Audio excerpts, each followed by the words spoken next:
तो स्वागत है दोस्तों आपका मेरे YouTube चैनल आदि जियो स्पेस पे। मैं आपका भाई आर्य रंजन आपका स्वागत करता हूं। तो मित्रों, आज दो बहुत अच्छी अच्छी खबरें हैं।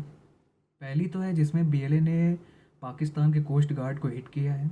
दूसरा, स्टेट ऑफ हॉर्मुज़ पे टॉक्स के बाद जब फेल हो गई टॉक्स, तो उसके बाद ईरान ने दो पाकिस्तानी शिप्स को ब्लॉक कर दिया स्टेट ऑफ हॉर्मुज़ क्रॉस करने से। तो बहुत इंटरेस्टिंग खबर है। तो आपसे रिक्वेस्ट है, वीडियो से आगे बढ़ने से पहले अगर आप चैनल पर नए हैं तो सब्सक्राइब करें और वीडियो को लाइक करना ना भूलें और कृपया करके हमें सपोर्ट करें। तो आइए बिना समय ख़राब करते हुए इस पर बात करते हैं। तो मैंने यहाँ पर थंबनेल बनाया है, big BLA fighters strike Pak navy Pakistani coast guard hitted. तो इस पे बात करते हैं। यहाँ पर एनडीटीवी वर्ल्ड ने रिपोर्ट किया है। एक मिनट, हाँ ये देखिए, armed man kill 3 Pakistani coast guard in Arabian sea. तो अरेबियन सी में 3 पाकिस्तानी कोस्ट गार्ड अपने मैरिटाइम सिक्योरिटी के लिए पेट्रोलिंग कर रहे थे। तो उसी बीच आर्म्ड मैन जो थे वो उन पर ओपनली फायर किए, जिससे उनके 3 जो उस पर सवार गार्ड्स थे उनकी उसी समय मौत हो गई। Intelligence and police official said the boat was on routine petrol. जैसे मैंने बताया ना, वो रूटीन था, वो उनका रूटीन जिस समय उन्होंने पेट्रोलिंग कर रहे थे, मतलब वो उसी समय हम रोज करते थे वहाँ पर patrolling in coastal area close to the Pakistan Iran border. तो ये पेट्रोलिंग वहाँ पर हो रही थी जहाँ पर ईरान और पाकिस्तान का बॉर्डर लगता है, उसी के पास हो रही थी। तो और आगे इसमें बढ़ते हैं।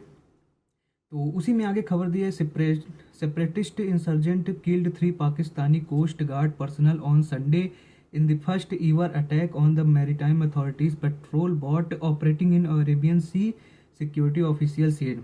तो यहाँ पर सबसे मेन बात तो ये है, यहाँ पर होता तो ये रोज़ है, पर मैं ये इसलिए कवर कर रहा हूँ कि ये पहली बार ऐसा देखने को हुआ है कि जो बलोच के मिलिटेंट्स हैं, जो फ्रीडम फाइटर्स हैं, उन्हों वो तो पहले आप भी सुने होंगे कि पहले वो मिलिट्री कन्वॉय, मतलब जो सरफेस पे अटैक करा करते थे, पर पहली बार ऐसा हुआ कि उन्होंने किसी नेवी पर अटैक किया है।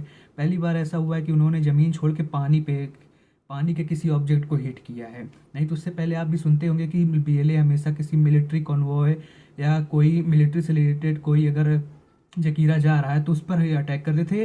पर यहाँ पर पहली बार ऐसा हुआ है कि बीएलए ने उसको हिट किया है, कोस्ट गार्ड को।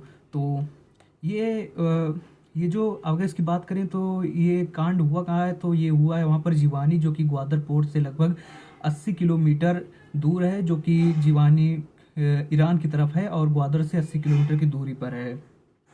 तो ये फर्स्ट टाइम ऐसा हुआ है कि बीएलए ने ज़मीन पे छोड़ के अब नेवी पर भी अटैक करना शुरू कर दिया है। वहाँ पर ये था, पेट्रोलिंग चल रही थी, जैसे ही वो वहाँ पर छुप के बैठे थे, जैसे ही उनका जहाज़, वो सॉरी जो बोट थी वो क्या कहते हैं पेट्रोलिंग वाली, वो ऐसे आई, उन्होंने उस पर ओपन फायर किया, जिसके बाद उसी पे जो 3 सवार थे जो पेट्रोलिंग कर रहे थे उनको वहीं पर मारे गए। तो ये बात हो गई किसकी, अ, जो बीएलए ने अटैक किया है। उसके बाद सबसे इंटरेस्टिंग न्यूज़ तो यहाँ पे आ रही है।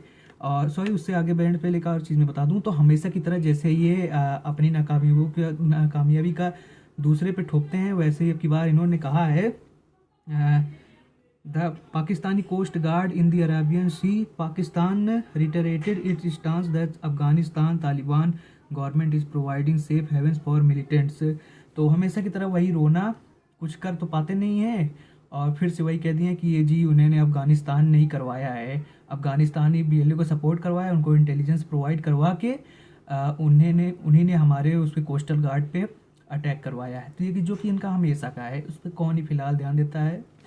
तो आइए अब उससे भी इंटरेस्टिंग वाली बात पे हम बात करते हैं। तो यहाँ पर 2 super tankers including Pakistan flagged ship take a U turn at Hormuz at US Iran talk collapse. तो जैसे ही यूएस ईरान की टाक कोलैप्स हुई, तुरंत ये खबर आती कि जो 2 सुपर टैंकर्स थे जिसपे पाकिस्तान का फ्लैग लगा था, उनको ब्लॉक कर दिया गया, उन्हें हॉर्मुज से पासेज नहीं दिया गया, उनको यू टर्न मार दिया गया। तो यू टर्न का मतलब हुआ वो वहाँ से आ नहीं रहे थे, यहाँ से जा रहे थे। आगे देखिए यहाँ पे, टू इम्पटी, जैसे कि मैंने बताया ना, वो आ नहीं रहे थे, वो वापस जा रहे थे रिफ्यूलिंग करवाने के लिए, वो ले आने के लिए जा रहे थे वापस टैंकर। तो यहाँ पर 2 empty super tankers attempt to make their way through the strait of Hormuz and into the Persian Gulf on the Sunday. तो ये संडे की बात है। Only a make last minute U-turn just as peace negotiations between the US and Iran broke down, Pakistan threatening a fragile ceasefire, reported Bloomberg on Sunday। तो piece talk जैसे ही चल रही थी, लास्ट के 2 मिनट पे जैसे ही खबर आई ना, तो उसी समय ये जहाज़ वहाँ से स्ट्रेट ऑफ हॉर्मुज से पास होने वाले थे, उसी समय ईरान ने इनको ब्लॉक कर दिया। तो सीधी सी बात है, ईरान वाले तो बेवकूफ़ हैं नहीं। आप यहाँ पर पीस टॉक करवा रहे हैं, उल्टा वहाँ पे सऊदी में अपने ट्रूप्स डिप्लॉय कर रहे हैं, फाइटर जेट्स भेज रहे हैं।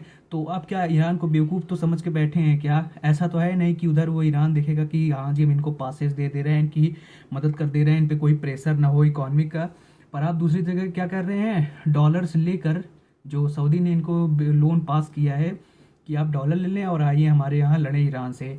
तो उसी की तैयारी हो रही। इनको भी पता है थी कि ये बात कि अमेरिका तो अभी बस थोड़ा सा समय चाहता है मिल जाए। ये सब तो नाटक था पीस टॉक का। पाकिस्तान में बुला कर उसको फेल तो करना था। उसके बाद मौका मिला तो इन्होंने सबसे छुपते छुपाते अपनी वहाँ पर ट्रूप्स डिप्लॉय कर दिए, उसके बाद फाइटर जेट्स डिप्लॉय कर दिए। अमेरिका को भी थोड़ा सा समय मिल गया अपने वॉरशिप्स को रिलोड करने का। जैसे कि ट्रंप ने कहा था ना, हम एडवांस हथियारों से अपने शिप्स को रिलोड करवा रहे हैं। तो वही सब चीज़ें हैं। ईरान बेवकूफ़ नहीं है। वैसे आप कहते हैं कि हमारा बहुत मुस्लिम उम्मा है, हम बहुत बड़े मुस्लिम उम्मा के रक्षक हैं, ये है सब झूठ है, वो तो सब जानते हैं।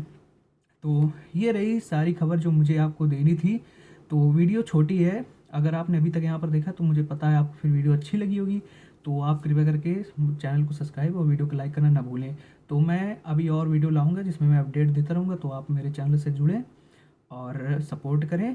तो चलिए इस वीडियो में इतना ही, फिलहाल के लिए जय हिंद। मिलते हैं नेक्स्ट वीडियो में, तब तक के लिए थैंक्स।